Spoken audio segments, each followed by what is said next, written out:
जी अस्सलाम वालेकुम जी, मैं सुहेब शौकत आपके साथ। तो आज की इस वीडियो में हम जो एनालिसिस करेंगे वो मीज़ान बैंक का करेंगे। तो मीज़ान बैंक के बारे में आज हम जो इसके क्वेश्चंस हैं वो हम आज इनका जानेंगे लाइव चार्ट के ऊपर। ठीक है, पैटर्न देखेंगे ड्रा करके, तो वहाँ से हम प्रैक्टिकल करेंगे आज हम। तो क्वेश्चंस देखेंगे कि मीज़ान बैंक का इस टाइम कौन सा पैटर्न बन रहा है और इस टाइम जो प्राइस है वो किस लेवल पर है, बॉटम पे है, मिड पे है या टॉप पे। अगर ऑलरेडी बाई किया हुआ है तो एवरेज करना कब बेहतर रहेगा और इसकी न्यू बाइंग जो है वो किस प्राइस पे करनी चाहिए। तो क्या मीज़ान बैंक में बायर का इंटरेस्ट अभी भी मौजूद है या नहीं, और ब्रेकआउट जो होगा अपर साइड का मीज़ान बैंक का वो किस प्राइस पर होगा। तो आज हम इन सवालात के जवाबात देखते हैं। तो आ जाएं, गूगल पे चलते हैं। तो गूगल पे लिखते हैं हम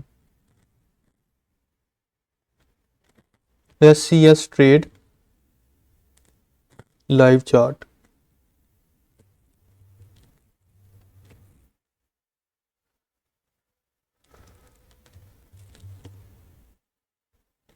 तो यहाँ पर इसका जो सबसे पहला लिंक है PSX real time advance charting tool, ये हम ओपन कर लेते हैं। ठीक है, यहाँ ऊपर लेफ्ट साइड पर देखें KSE 100 लिखा हुआ है। ठीक है, ये ऊपर कोने पे लेफ्ट, इधर हम क्लिक करके लिखेंगे MEBL, तो ये मीज़ान बैंक की ऑप्शन आ जाएगी। तो ये मीज़ान बैंक की ऑप्शन आ गई। अब हम इसको थोड़ा सा सामने कर लेते हैं चार्ट को, इस अप एंड डाउन से थोड़ा सा ना, थोड़ा इसको वाइड कर लेते हैं ताकि अच्छे से हमारी लाइंस ड्रा हों। आपने इसको पहले इस तरह वाइड कर लेना राइट और डाउन से। तो फिर यहाँ लेफ़्ट साइड पर ऊपर देखें ये एक लाइन सी बनी हुई है। ठीक है, ट्रेंड लाइन, इसके साथ एक छोटा सा एरो बना हुआ है। इस एरो पे आपने क्लिक करना है तो ये एक बार ओपन हो जाएगी। तो ये ऊपर सबसे ऊपर ट्रेंड लाइन लिखा हुआ है, इस पर क्लिक करेंगे तो हमारे पास लाइन खींचने की, लाइन ड्रा करने की ऑप्शन आ जाएगी। तो हम अब हाइज को मिलाएंगे आपस में। तो ये देखें, ये टॉप का एक हाई है, यहाँ विक नज़र आ रही है। इस विक पे मैं क्लिक करके इसको नीचे खींचूंगा, छोड़ दूंगा और एक क्लिक दोबारा दबाऊंगा तो ये हमारी इस तरह लाइन बन जाएगी। अब हम इसको पकड़ के सही से एडजस्टमेंट कर लेते हैं। तो ये देखें जी, ये हमने इसकी विक को विक मिला लिया, एक ये वाली और एक ये वाली। ठीक है, 31 अक्टूबर वाली। अब इसी तरह लेफ्ट साइड पे ये इधर से ही बार में से ट्रेंड लाइन एक लेके अब डाउन साइड की इसी कैंडल के नीचे यहाँ से मैं एक ये यहाँ से ऐसे कर लेते हैं, इसको भी ऐसे खींच लेंगे हम। ठीक है, तो ये विक टू विक हमारी हो गई। अब इसको अच्छी से तरह मिला लिया तो ये, तो हम देख रहे हैं कि ये दोनों लाइनें जो हैं वो डाउन फॉलिंग हो रही हैं। ठीक है, तो और आपस में मिल भी रही हैं लाइनें। ठीक है, तो इससे जाहिर हुआ कि ये डाउन फॉलिंग है, और जो है ये क्योंकि आपस में लाइनें मिल रही हैं तो ये फॉलिंग वेज होगा। ठीक है, फॉलिंग वेज में हम देखते हैं कि अब इसमें जिगजैगिंग कैसे हुई थी, कैसे इसका जो पहले, इससे पहले जो था वो अपवर्ड ट्रेंड था, यहाँ से इधर तक प्राइस आई, और फिर ये यहाँ से ये इसने यहाँ ये सपोर्ट ली। ठीक है, तो इसी सपोर्ट से फिर ये लाइन दोबारा ऊपर गई ऐसे। तो उसके बाद फिर ये इसने एक और ये ऐसे सपोर्ट ली। ठीक है, तो ये ऐसे होती होती प्राइस जो है वो स्क्वीज़ हो रही है। तो इस फॉलिंग वेज पैटर्न में प्राइस जो है वो ब्रेकआउट खाकर ऐसे ऊपर की तरफ निकल जाती है। ठीक है, तो ये इसका मीज़ान बैंक का हिसाब किताब है। तो ये अब हम क्वेश्चंस देखते हैं। हमने पैटर्न तो ड्रा कर लिया, क्वेश्चंस देखते हैं कि मीज़ान बैंक का इस टाइम कौन सा पैटर्न है। तो वो हमने देख लिया कि ये फॉलिंग वेज पैटर्न है। क्वेश्चन नंबर 2 क्या है, मीज़ान बैंक इस टाइम किस लेवल पे है, बॉटम, मिड या टॉप।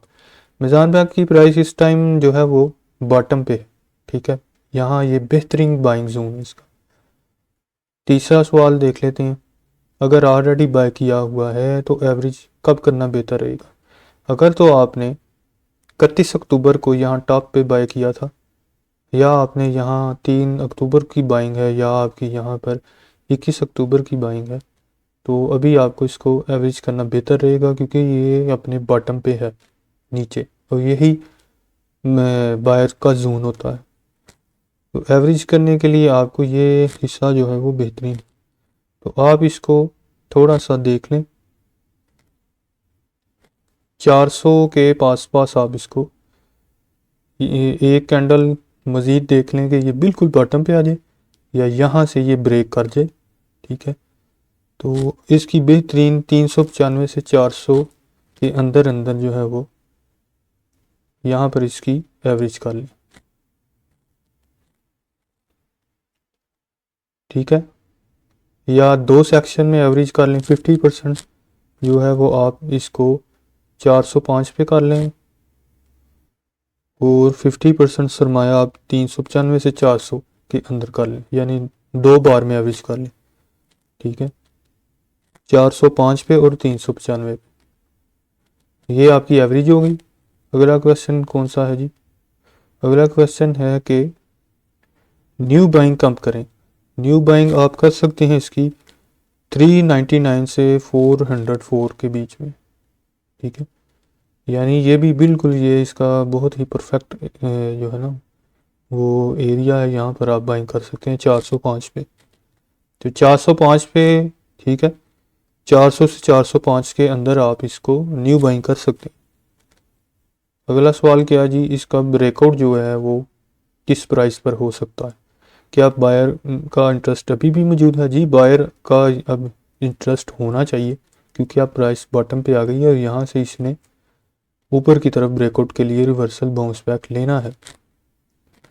तो आप यहाँ पर न्यू बाइंग कर सकते हैं। एक अच्छी ग्रीन कैंडल अगर यहाँ पर बन गई यहाँ पर बाउंस बैकिंग के लिए, तो वो कंफर्म है कि बायर्स का इंटरेस्ट है, क्योंकि ग्रीन कैंडल बन गई।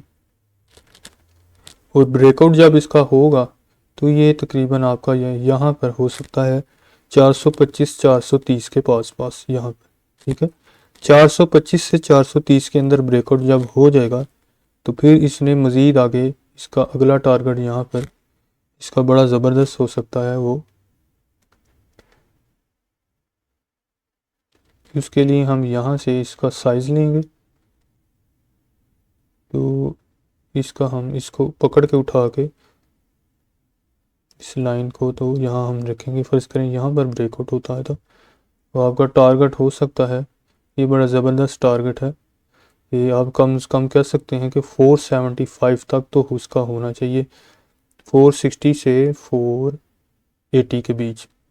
जिस तरह ये देखें 2 अक्टूबर को जो हाई लगा था वो 490 था, तो अगर तो ये ब्रेकआउट हो गया तो इंशाल्लाह ताला पक्का चांस है कि पहले तो ये 460 और फिर उसके बाद 480 तक प्राइस दोबारा आ जाएगी, तो ब्रेकआउट के बाद।